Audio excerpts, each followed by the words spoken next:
Hey, everybody, welcome to the SkyLounge podcast, episode number 171. Thank you so much for tuning into this episode. Follow me at the SkyLounge on SoundCloud, iTunes, and Google Music, and also check out at the SkyLounge on YouTube, Twitter, Instagram, and Facebook. And without further ado, let's get started with episode number 171. Fanboyism of the Four Elemental Master. Talking Avatar. Yes. Yes, boys and girls, Avatar, The Last Airbender. So this shit popped up on Netflix a couple weeks ago. And your boy has been rewatching, and I gotta tell you, man, I don't get tired of watching Avatar: The Last Airbender. I think it's just an absolutely brilliant show. So you have the show that was on Nickelodeon from 2005 to 2008 and created by Michael Dante DiMartino and Brian fuck me. Sometimes I can't read, okay? And it takes my stupid brain to connect the words, okay? Brian Konietzko? Yeah, that's right. I think that's right. I could be wrong. But these two gentlemen goes ahead and makes this TV series. And you know what? If you haven't, watched the show already, let me read you the basic premise of the show.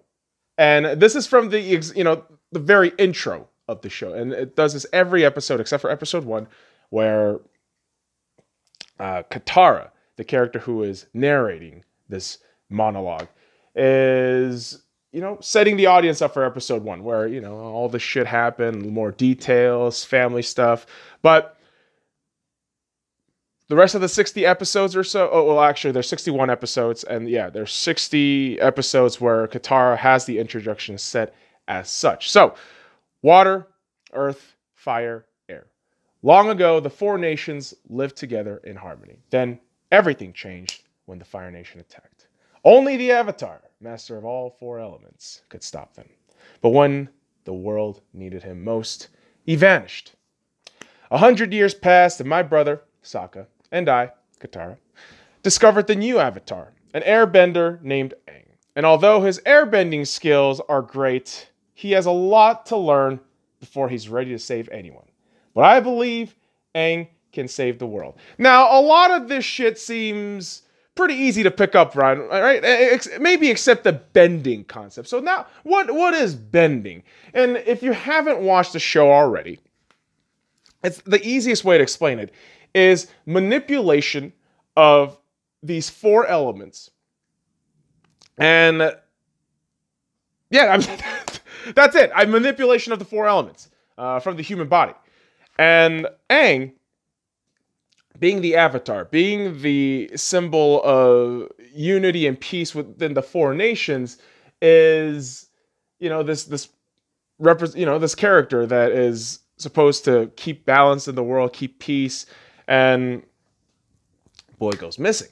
Boy goes fucking missing. And this is where the show takes off 100 years later after the war starts. And the bending aspect is very curious because it's a lot of martial arts. And I would imagine it's a lot of kung fu, probably some karate, probably a lot of mixture of martial arts. But what the creators of the show do so brilliantly is you base this kind of fantasy idea of manipulating elements, manipulating just essentially magic, but you add a realistic depth by putting martial arts in there. And so that way, you're not only getting the kids interested, you're now, enticing some fucking guys like me, like young adults. They're fucking, I don't know, adults or whatever fucking category you want to, put yourself as. But, watching this series, you realize that not only is it just such an aesthetically pleasing show, with emotions and the colors and really just set pieces of certain destinations within the show that's just so brilliantly made. But you realize that the show offers such a brilliantly written story, and it also provides a lot of great philosophical moments. And looking back on it now, and over the last few weeks, rewatching it, each time I'm rewatching the Avatar: The Last Airbender in a new cycle, and cycle meaning having watched the entire show once, and personally having watched this shit several cycles, you pick up different things every time you watch it. Like, you pick up different shit every time you watch it, and it's always different. I will say that too. Avatar: The Last Airbender is such a palatable, like it's such a fucking palatable and palpable media that it's and what's brilliant about it is you can just rewatch it and rewatch it, and you learn something new every time. And that, my friends, is art. That, my friends, is some brilliant shit. And I got to tell you, rewatching it again, before kind of deep diving into the red pill rabbit hole versus watching it after, you're more receptive to, I guess, more the underlying and metaphysical concepts of Avatar: The Last Airbender. And it's just so fascinating to me that this appealed to so many age groups. It still does. I mean, I still feel it does. It's one of the top rated shows on Netflix since it got listed on Netflix. It's still a top 10 next to that fucking Office, like Space Office with Steve Carell, which I haven't watched. To be fair, I haven't watched it, but listen, if you got Avatar: The Last Airbender sitting right there, I want to fucking watch that shit. Of course I am. It's a great fucking TV series. And you know what? It's not even that long. Not even that long. It's about 61 episodes. Like I said, there's 20 episodes in season 1, or book 1 would air. Book 2, 20 episodes, Earth. And book 3 with 21 episodes, Fire. And it's just over 24 hours, if anything. And each chapters have a very distinguishable trait in the respective journey. Now, I guess I have to kind of go into the story a little bit, but at the same time, like, it's kind of hard to explain the whole story, but not the whole story, but you got to explain the characters and shit. But I'm going to do the best I can. Because I understand that not everyone has watched Avatar: The Last Airbender. Not everyone has been exposed to the greatness of this cartoon series that aired from 2005 to 2008. And this cartoon series was also butchered by Hollywood and M. Night Shyamalan. Because, for God's sakes, like, how do you not follow a simple fucking story? How do you not just fucking follow the goddamn source material that has 61 episodes of content spread out into 3 seasons in about 23 fucking minutes per episode? How do you just fucking not even register that in your head? Come on, Shyamalan. Why? Motherfucker, why? I'll tell you why. Money, bitch. Fucking money. But Avatar: The Last Airbender deserves more respect. It's a piece of media that I feel very strongly everyone should watch. I feel everyone should watch Avatar: The Last Airbender. I don't care what age you are. I don't care if you got kids. I don't care if you got grandkids. I don't care if you're a fucking kid. I don't care if you're, 25 or 29 or 35 or 36. I don't give a shit. You should watch Avatar: The Last Airbender. Because there are a lot of great teachable moments. And let's start talking about these books. The Adventure of Avatar Aang, and his companions in Katara and Sokka. So I guess I'll give like brief synopsis of like each season as best as I can. So book 1, Water. And this is the chapter I like to call the Discovery. And what is water, really? And you know what? It's so crazy because tonight on Sunday, June 7th, Be Water, the Bruce Lee documentary on ESPN, will be airing. I can't fucking wait for that shit. And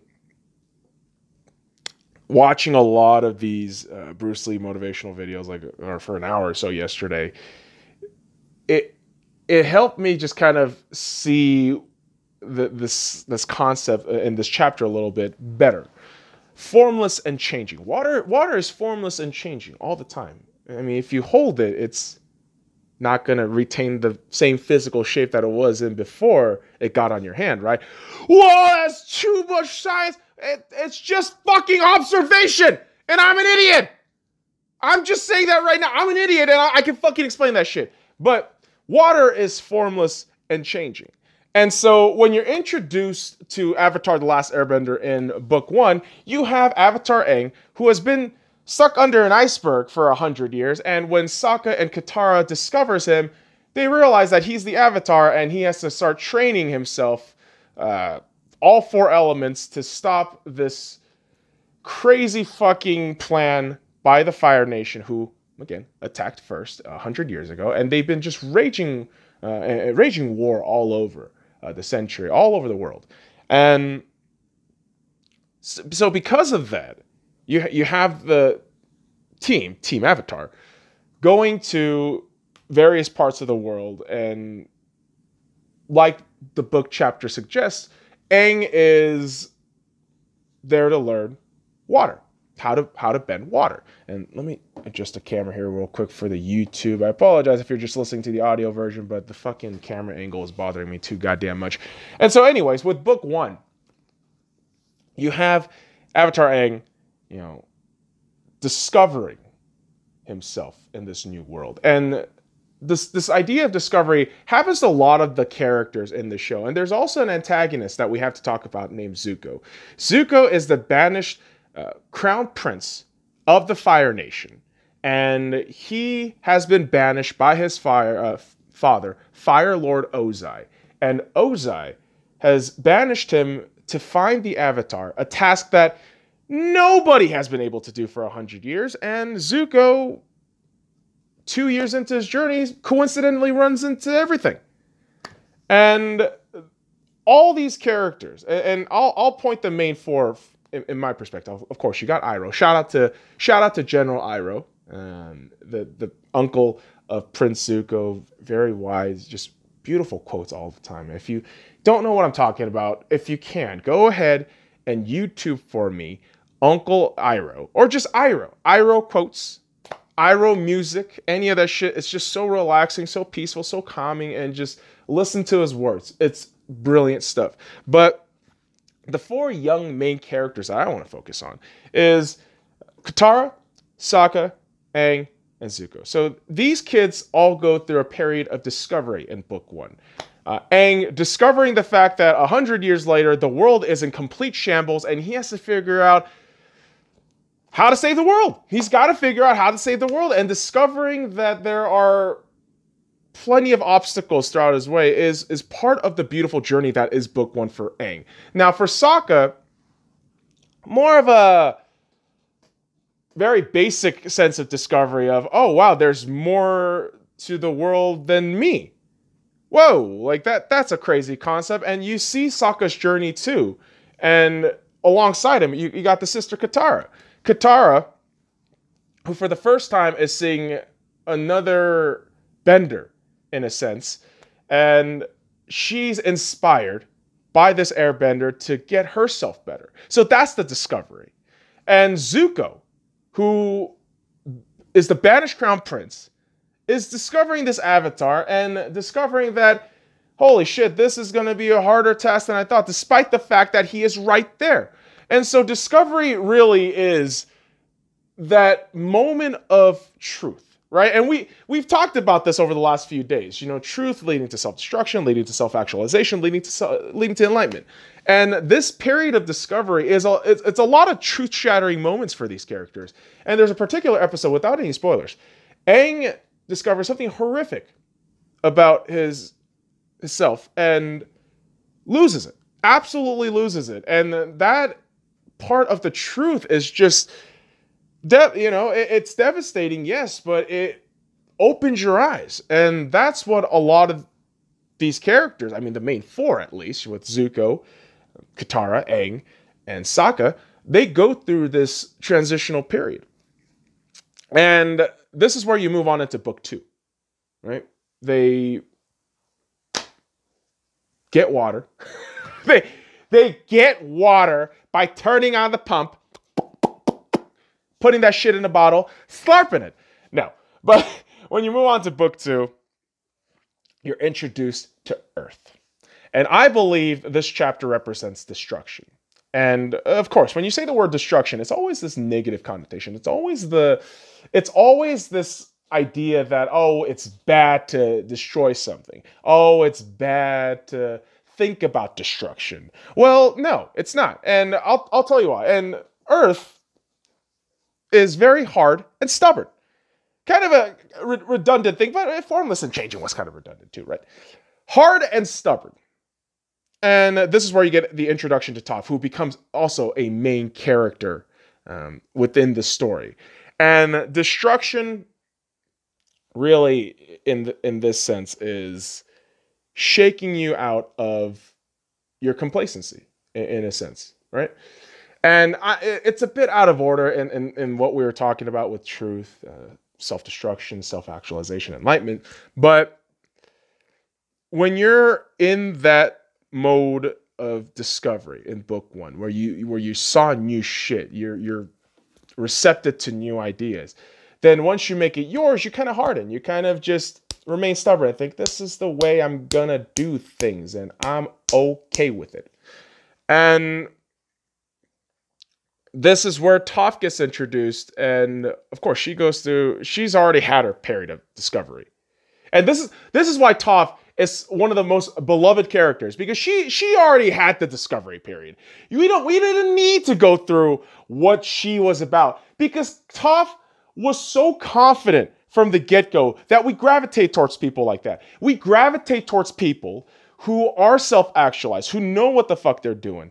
But even Toph, like, she had her hard, stubborn moments throughout book 2, where she grew up as a spoiled child, essentially. She was an only child, but a blind child. And she learned to earthbend by running away from home and learning from the badger moles how to manipulate the earth and listen to the surroundings.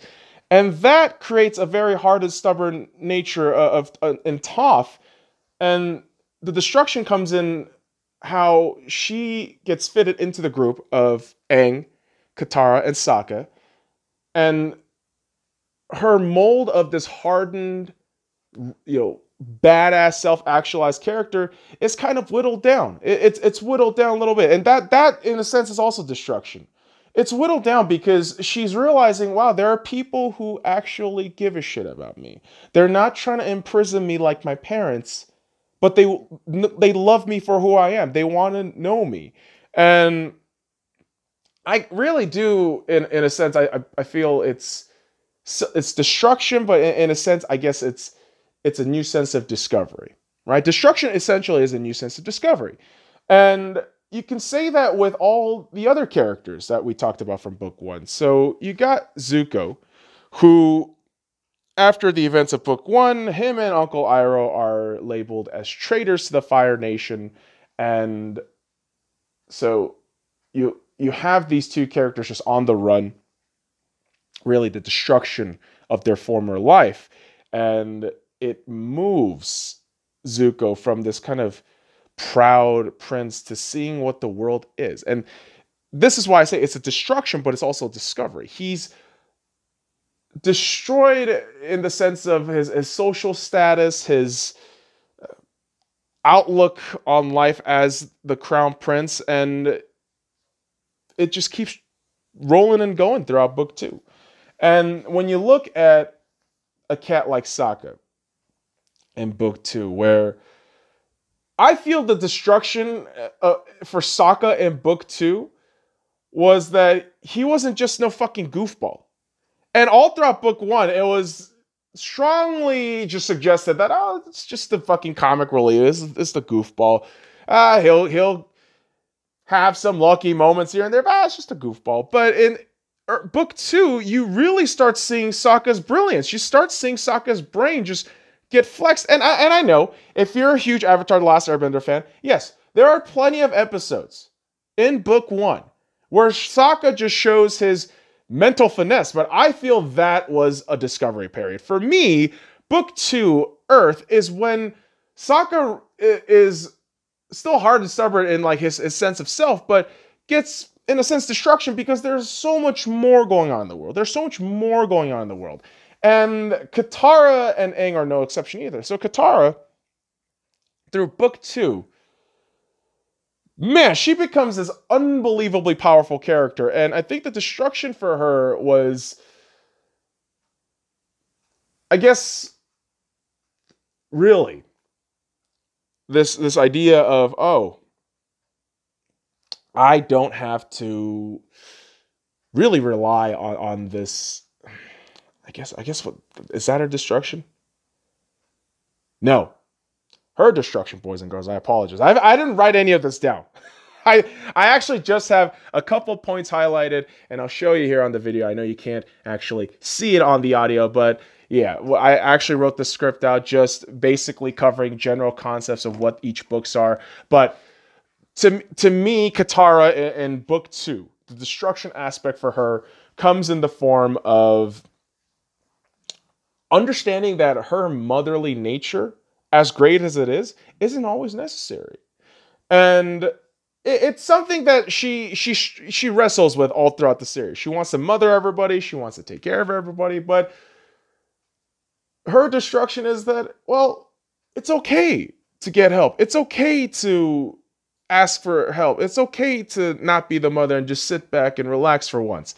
And for Aang, this is a particularly destructive chapter where Aang discovers what it really means to be in this world where everything is rested on his shoulders, and the pressure of, trying to be a 12-year-old kid, but understanding that you have to save the entire world it weighs on him.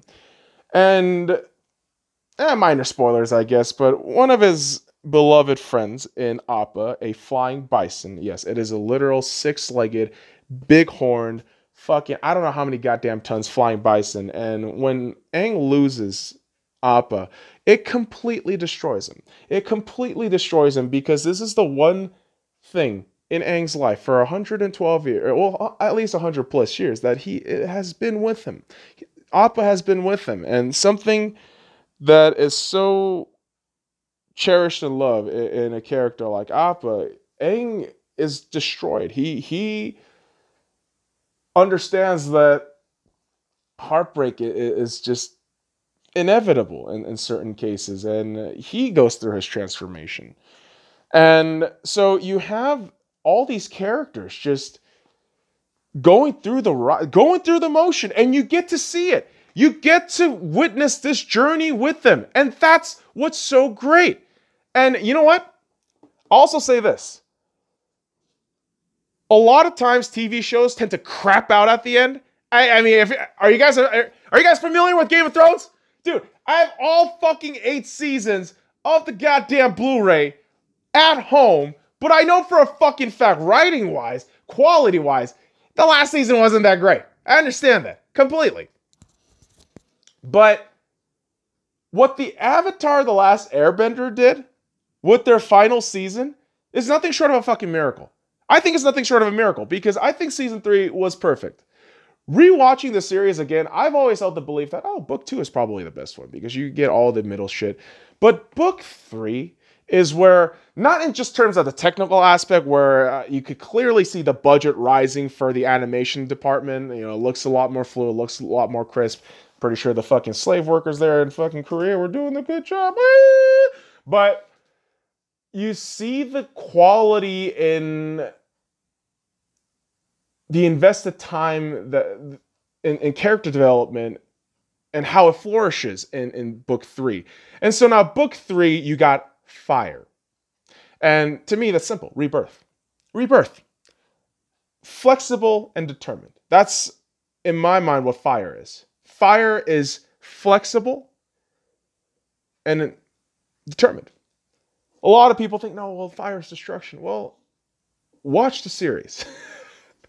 If you actually watch the fucking series, it's not as literal as you fucking think. So, keep that in your mind, kids. When I'm talking about this series, I need to make sure you guys watch this series. And again, it's on Netflix. It's on Netflix. You got a whole fucking week where you're just watching garbage from your fucking television, shoving down news that's not even fucking real, but you don't have fucking time to watch like a couple episodes of Avatar: The Last Airbender. You, my friends, are depraved. So when you have book 3, and like I said, it all culminates to this finale, which is just unbelievably beautiful. Like, I always go back to the four-part episodes in book 3, the finale, the final 4 episodes, Sozin's Comet, and it is just some next level television writing that is really the epitome of the buildup. Like, the buildup to this event, Sozin's Comet, a comet which I apologize for which I didn't explain before, but Sozin's Comet is a comet coming to the Earth in the summer, and it gives Fire Nation and Fire Benders insane powers, just astronomically higher powers in terms of bending. And so this is where Fire Lord Ozai wants to take over the world, essentially. And so when you got book 3 starting and it ends, it's just, the payoff is so cathartic and it's so mesmerizing that you don't want the adventure to end when it ends. And it's weird to say that, and this is somebody, as somebody who's watched this series multiple times, I still get very sad and bittersweet when the season ends, when the entire journey ends, because book 3 provided so much great moments. I mean, rebirth. What I mean rebirth is these 5 characters, the 5 main characters in Toph, Zuko, Sokka, Katara, and Aang. You get these rebirth from all these characters that it's just awesome. I don't know what else words to say, bro. Like, it's some good shit. So you got Toph. Rebirth in book 3 is essentially, she has accepted, like, you know what? I can choose my family. I can love whoever I want, and I'm going to pick my family right here. And for Zuko, and again, Zuko is a very complicated journey, and I would absolutely suggest you have to watch it for this. But Zuko has a transformation arc all throughout the series and is one of the most unbelievably amazing things I've seen in television, where you have this character where you know where he started from. You know where he started from. This angry, arrogant kid to, by the time he's in book 3, it's a fully realized young adult who understands his destiny, who understands what he has to do, and he understands the mistakes and people he hurt. And if you don't fucking tell me that is some beautiful human shit, I don't know what else to tell you. Then keep fucking watching your goddamn fake news and garbage shit then. God damn, man. And yeah, you got other characters going through rebirth. Sokka understanding that he's a fucking warrior. He's a goddamn general. He is a fucking machine when it comes down to it. Katara, loving, embracing, and also powerful. Something that she had to discover all throughout the first 2 books. And Avatar Aang, simple. He became the fully realized Avatar. And man, I'm telling you, the way I'm explaining it within a 30-minute span doesn't do it any fucking justice. And I'm sorry, I'm gonna say it like it is. As proud as I am that I've talked on this fucking camera for 30 goddamn minutes, I'm not all that satisfied at the fact that if you haven't watched Avatar: The Last Airbender, you're fucking missing out. And what I'm saying right now, if you actually made it all the way through, congratulations. But like, you have to watch it. You just have to watch Avatar: The Last Airbender, because it just ends in just this fucking crescendo of visuals, of music. And shout out to fucking James Newton Howard, if I'm not mistaken on his name. But everything just comes to culmination, and it is a